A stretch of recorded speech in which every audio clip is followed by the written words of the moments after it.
Bueno, parte de la clase de hoy nosotros tenemos que empezar a trabajar con lo que es la Revolución Rusa. Ya realizamos una introducción breve, vamos a repasar estas ideas principales que estuvimos trabajando y profundizar un poco más en las características previas, en toda la etapa previa al inicio de la Revolución de 1917 y los cambios posteriores que esta revolución supuso. Nosotros algo que estuvimos hablando fueron las características de la Rusia zarista, la Rusia de finales del siglo XIX, la Rusia de la época de los zares. Dijimos que era un inmenso imperio, uno de los más poblados y con mayor extensión de toda Europa, que va a reunir una enorme cantidad de naciones y de nacionalidades distintas dentro de su seno, ya vamos a ver cuáles son las consecuencias de esto, y que fue ampliándose cada vez más, dominando nuevas tierras, nuevas extensiones, poniendo a distintos pueblos bajo el dominio de esta enorme unidad política. Entonces, recuerden, imperio enorme, atrasado económicamente y gobernado por una dinastía, la dinastía Romanov. En particular a nosotros nos van a interesar tres reinados, el de Nicolás I, el de Alejandro II y el de Nicolás II, que será el último de estos zares, que estaban a la cabeza de esta enorme unidad política. Ahora hablaremos también de las características de este régimen político que podemos denominar como una autocracia. Otras de las características, centrándonos más bien en las características económicas, nosotros podemos decir que se trata de un imperio atrasado. Mientras los demás países europeos estaban atravesando la segunda revolución industrial, descubriendo nuevas fuentes de energía, nuevas, como lo fue el petróleo y la electricidad, nuevos medios de transporte, con el fuerte desarrollo del ferrocarril, con el crecimiento de las industrias, de las fábricas, que se pusieron al servicio de lo que es principalmente la industria bélica. Ustedes piensen que la forma de realizar guerras entre finales del siglo XIX y principios del XX cambió muchísimo, y todo esto, la segunda revolución industrial, estuvo en la base, fue uno de los principales fundamentos.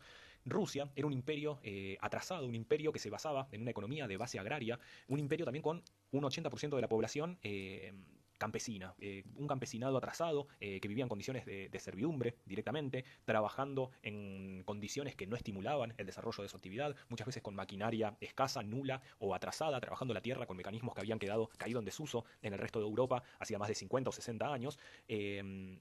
Rusia se caracterizaba por esto. Entonces, un imperio enorme en extensión, fíjense la enorme cantidad de población que poseía, cerca de 123 millones para finales del siglo XIX, con una enorme cantidad de campesinos. Cuando hablábamos de la economía agraria, teníamos que centrarnos también, hay que darle importancia a esto. Hasta 1860, 61 para ser más precisos, cuando en el resto del mundo ya había desaparecido la servidumbre, era algo que llevaba poco más de un siglo enterrado, donde ya los campesinos habían sido liberados y trabajaban por su cuenta y poseían, bueno, estímulos de tipo económico para desarrollar su actividad.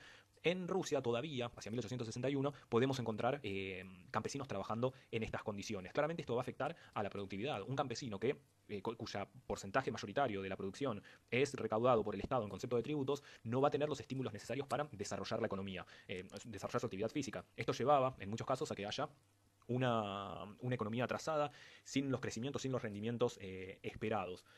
En 1861, como decían, producto de un programa de modernización que llevó a cabo Alejandro II, la servidumbre fue abolida. Es decir, esto significó que se eliminaba para siempre la servidumbre. Sin embargo, lo que tenían que hacer estos campesinos, se instauró un sistema que se llamaba el pago de redención, donde cada uno tenía que seguir pagándole por un lapso que podía ir como base de 10 años. Sería una suerte de indemnización a sus antiguos amos. Tenían que seguir pagando lo que como una forma de retribuir por, bueno, el haber perdido, el haber cancelado este pacto de servidumbre que existía antiguamente. ¿Qué llevó a eso? A que muchos campesinos dejaron de ser siervos, de estar en esta condición de servidumbre. Sin embargo, la mayor parte de su producción tenían que seguir siendo destinadas a pagar estos pagos de redención que tenían que rendirle a sus amos. En estas condiciones claramente no fue un gran estímulo para este sector de la economía. Luego vamos a ver los cambios que aplicó la revolución. A nivel industrial nosotros tenemos un fuerte crecimiento, un fuerte desarrollo industrial tardío, porque lo vamos a ver como indica la placa, entre 1897 y 1913, pero acelerado. A lo largo de estos años el crecimiento de la industria fue bastante marcado, principalmente con el desarrollo de industrias relacionadas con el acero y con la producción de determinadas manufacturas, y también a partir del desarrollo de un ferrocarril, como fue el ferrocarril transiberiano, que comenzó a conectar las distintas regiones productivas de Rusia, de este enorme imperio del cual nosotros veníamos hablando. A partir de este momento, la industrialización trajo consigo claramente el crecimiento de las ciudades, un desarrollo urbano muy importante y lo que se conoce como trasvase de la población del campo hacia la ciudad. Muchos trabajadores agrarios, muchos campesinos, al ver que las ciudades crecían y que desarrollaban industrias, comenzaron a migrar del campo hacia las ciudades donde las condiciones de vida eran un poco más tranquilas o se podían garantizar algunas cuestiones básicas que no estaban cubiertas dentro de su vida en el campo. Entonces tenemos una industrialización bastante fuerte en estos años, un crecimiento de las ciudades y un aumento, sobre todo, de la población urbana. Esto va a llevar también, se va a traducir en el crecimiento de determinados partidos políticos y corrientes que veremos luego. Si tenemos que hablar a nivel social, fíjense, podemos hablar de tendría esta característica, la Rusia zarista, la Rusia previa al desarrollo de la Revolución de 1917. Tenemos una sociedad organizada no solamente en clases, sino también en lo que podemos caracterizar prácticamente como castas o estamentos propios de la Edad Media, donde tenemos una nobleza y una burguesía desarrollada, apoyada por el clero, que eran los únicos que tenían acceso a los cargos políticos y a los cargos militares. Además, concentraban una enorme cantidad de tierras comparado con otros sectores que eran desposeídos. El poder político y económico estaba en manos de estos sectores. También, en cuanto a la burguesía, que es este sector que estaba desarrollándose y creciendo en buena parte de Europa, que se dedicaba principalmente a la actividad comercial e industrial, en esta Rusia del siglo XIX y luego irá creciendo, todavía no tenía la fuerza necesaria. Era un país que no contaba con un sector burgués desarrollado. Ya vamos a ver cuáles fueron las consecuencias de estos desarrollos económicos, industriales, y luego de lo que fue la revolución de 1905 y de 1917.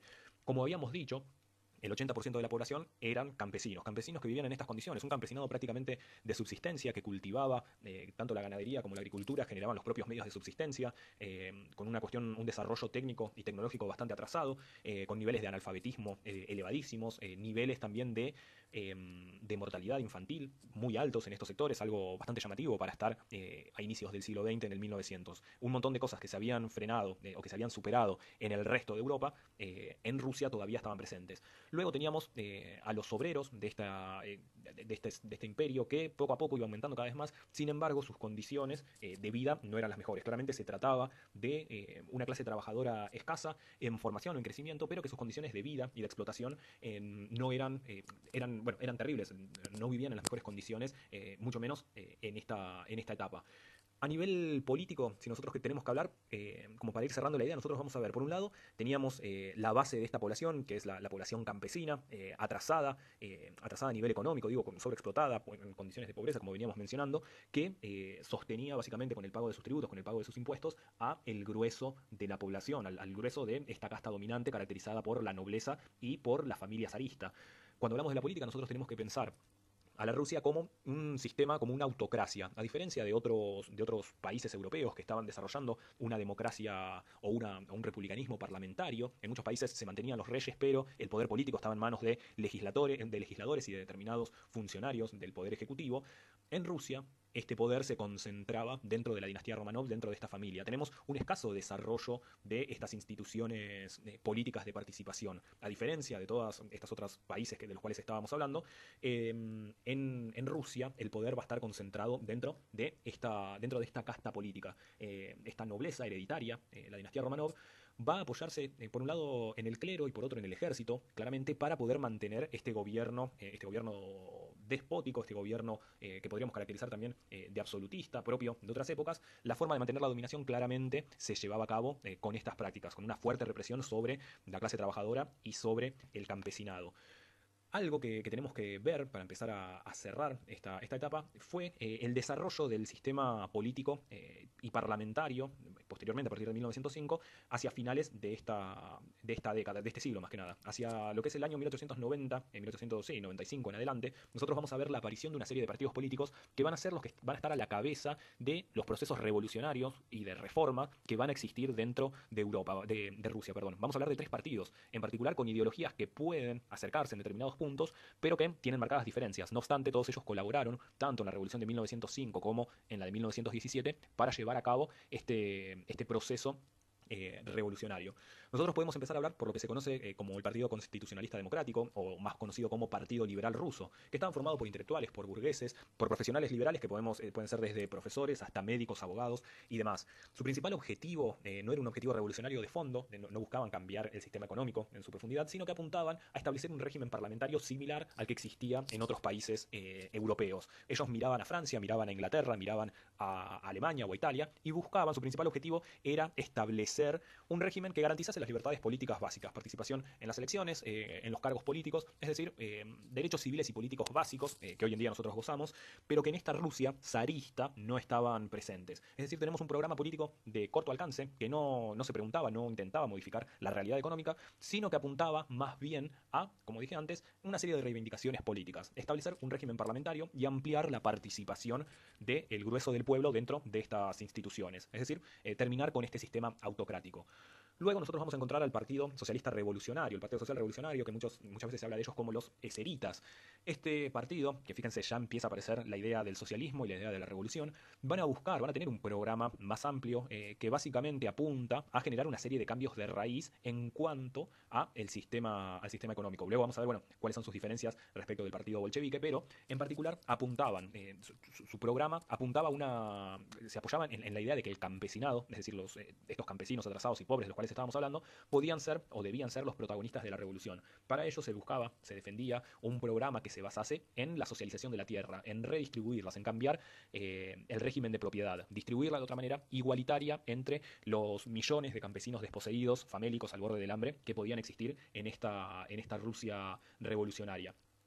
Luego, y para ir terminando, nosotros podemos encontrar a lo que se conoce como Partido Obrero Socialdemócrata Ruso, que va a ser el partido que va a estar a la cabeza de esta revolución. Ya vamos a hablar con muchísima mayor profundidad de este partido político, porque fueron los que efectivamente se pusieron a la cabeza de la revolución, sobre todo de la de 1917.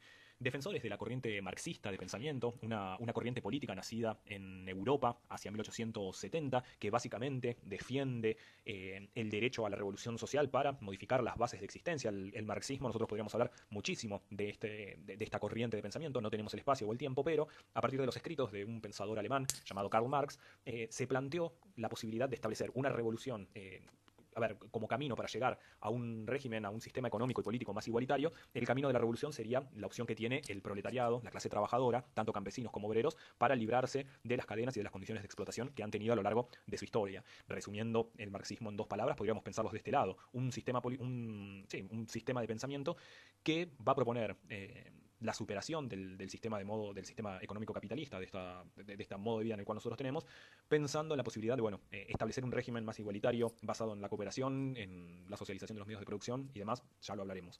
Este partido básicamente se basaba en los escritos de Marx, y van a pensar que es la clase obrera industrial, las que tendría que llevar a cabo este proceso revolucionario. Ya vamos a ver que al interior de este partido político surgieron dos tendencias diferentes, los bolcheviques y los mencheviques, que pensaban caminos distintos para llevar a cabo este proceso revolucionario.